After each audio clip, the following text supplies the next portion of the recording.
nanjye nyine Sheri Silver ampitamo.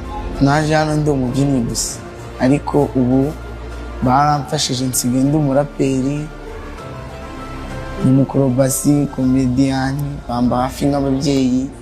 Ku ishuri nibo banyitaho, mu rugo ababyeyi batari barahambera, mfashije kubona pasiporo, amahirwe yo kubyinana na Kendrick Lamar, byinshi cyane rwose. Ubundi yarigaga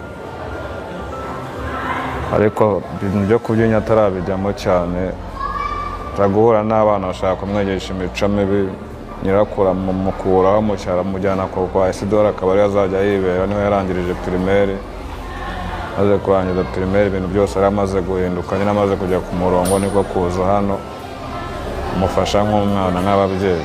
Uruhare rwo ni runini cyane kubera ko ibintu byose ni byo babonye. Uyu mujene umaze kumenyera bamwita Iranzi. Ku munsi w'ejo rero hasohotse statement ivuye muri Sheri Silver Foundation ivuga ko uyu Iranzi yasezerewe mu itsinda rya Sheri Silver Foundation. Tugiye kureba ati se ubundi Iranzi byatewe n'iki kugira ngo asezererwe mu itsinda rya Sheri Silver Foundation. Nabonye benshi bagiye babigarukaho ngo bita mideri w'abanyarwanda ndetse abanyamakuru benshi cyane, niyo nguru ubu ngubu entertainment igezweho. Uyu Iranzi ikintu cya mbere namubwiraho, afite imyaka 17 ndetse uyu Iranzi yiga mu mwaka w'amashuri yisumbuye mu twita senior 3, aho nawe yari mu bazakora iki national examination. Ubundi Iranzi uko yagiye neza ni nkuko bita Danny Dora yavuye muri Morex Kids. Tugiye kubireba tureba ati se Iranzi niki cyatumye agenda, tunareba ati se ari uyu Iranzi ndetse n'uyu bita Sheri Silver Foundation ndetse n'uyu bita Danny Dora, ubwo tujyana no bita Shema Director nabaye bari mu makosa. Ubwo n'abafonda babiri ari Sheri Silver ndetse n'uyu bita Shema Director, ndetse abana babiri biruka n'uyu bita Iranzi ndetse n'uriya bita Danny Dora. Bose ikintu birukaniwe ni ukuva mu ishuri cyangwa se kwanga ishuri, ngo amatimu yabo yose akorera kuri iki, kuri education. Kuki ubundi abantu usanga bafite impano bazi nyine ibintu badakunda kujyana n'ibintu bya education. None areba abantu b'ibyamamare nka Cristiano Ronaldo usanga baterigeze biga amashuri menshi cyane. Ni kubera iki? Nabyo tugiye kubireba. Tureba ati se abafonda b'iki gihe dushyigikira abana mu mpano zabo cyangwa tubahatire kwiga, n'ubundi ibintu ukora umuntu hatira nawe mugato waba urimo. Ubundi uyu mwana bita Iranzi afite ingingo ifatiga ku ruhande rwe, gusa ari kuvuga ngo Sheri Silver ngo ubu ngo agiye kugenda nyigisha abantu anuke, ubona ko nyine yashyizemo n'agahinda gakomeye cyane. Nyine avuga ati koko Sheri Silver agiye kugenda ansebesha abantu, yishyura abanyamakuru, yishyura abantu bose banseke bansebye kabisa. Ni nyuma yuko Sheri Silver yagiye azamura ababyeyi b'uyu mwana, koko nawe aramuzamura amurihira ishuri. Mwagiye mubyumva nyine uyu Sheri Silver yarabafashe cyane. Gusa uyu mwana ababajwe n'ukuntu Sheri Silver agiye kugenda amwangisha abantu, nimba namukatiye byibuza barikiye gukorana amwirukanye, namureka agenda akora ubuzima bwe nk'uko uwo bita Shema Director yeretse uwo bita Danny Dora, akagenda agakora ibintu bye, nagende ngo yishyura abanyamakuru, yakora ibiganiro avuga ati uriya mwana ni ikirara yaratunaniye. Dore ko uyu mwana Iranzi ni umwe mu bantu batumye Sheri Silver Foundation iba nziza tuyikunda ku rwego rwo hejuru. Kandi uyu Iranzi yaramaze gukundwa n'abantu benshi cyane muri ya ndirimbo bakoze ejo bundi, twaramukunze cyane. Ni umuraperi ko kurenze, urabona ko nyine aba yabishyizemo pe, kandi afite n'impano. Naranamukunze njye pe, n'abantu benshi bagenda banyandikira ati cyaza uyu mwana. Dore ko video nanakoze ya mbere ibwi n'abantu benshi ni video yari irimo uyu mwana, nyine avuga ati cyaza uyu muraperi agiye gukuraho ibiki byose.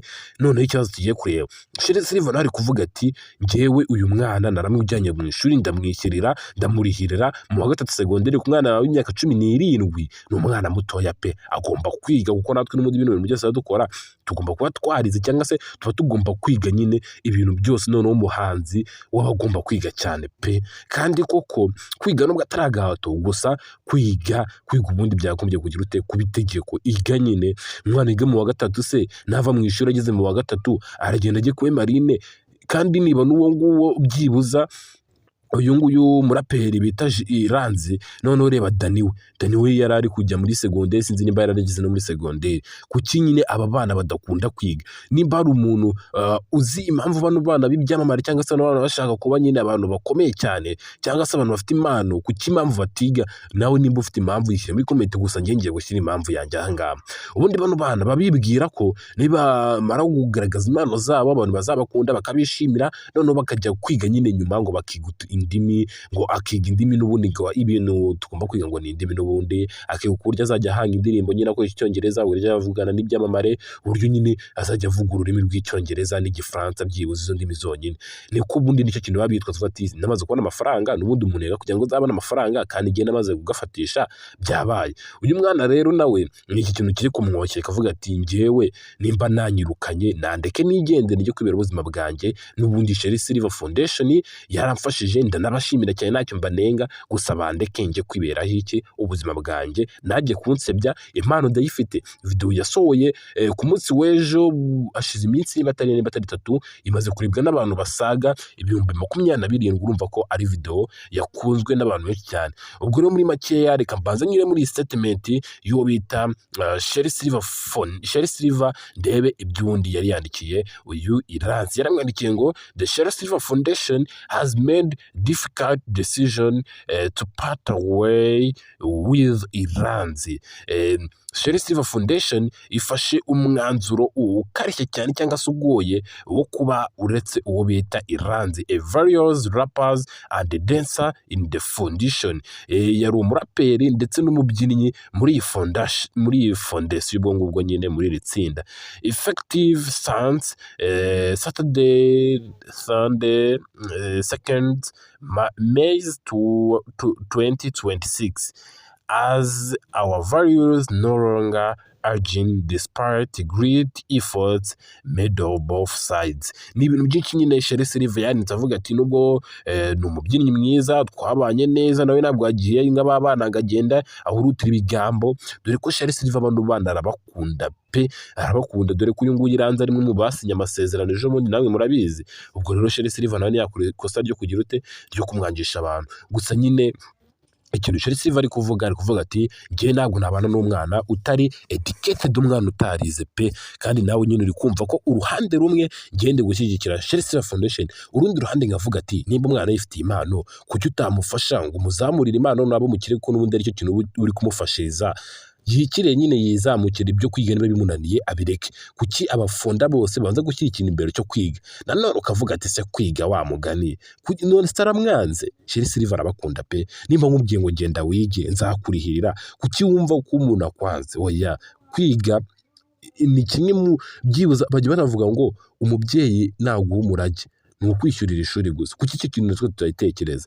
Iga bikuvure ariko wige, kuko utarize utari educated ntacyo waba umaze muri iki gihugu cyacu cy'u Rwanda, ndetse n'ibintu wakora byose uzamamara mu gihe gito, ariko nawe mu gihe gitoya uzahita uba expired, ucika abantu ntibanamenye ko wigeze ubaho. Ariko nimba warabaye educated warize, byibuza uzaba ufite nawe akantu uvuga ati uriya muntu yarize, ibyo akora ni ibintu yize. Ariko Iranzi se niyo yize kuririmba, niyo yabyize, usibye gukora akantu akabona abantu baramukunze agahita yitesha amahirwe yose. Nanone mubigemo njyewe n'umwanzuro wanjye ngiye gufata ubu ngubu, ishyigikiye bita Sherry Silver ishyigikiye bita Sherry Silver, uyu Iranzi agombe yicare yige, cyangwa se nimba aticaye ngo yige ave muri Sherry Silver Foundation ajye gukora ibye.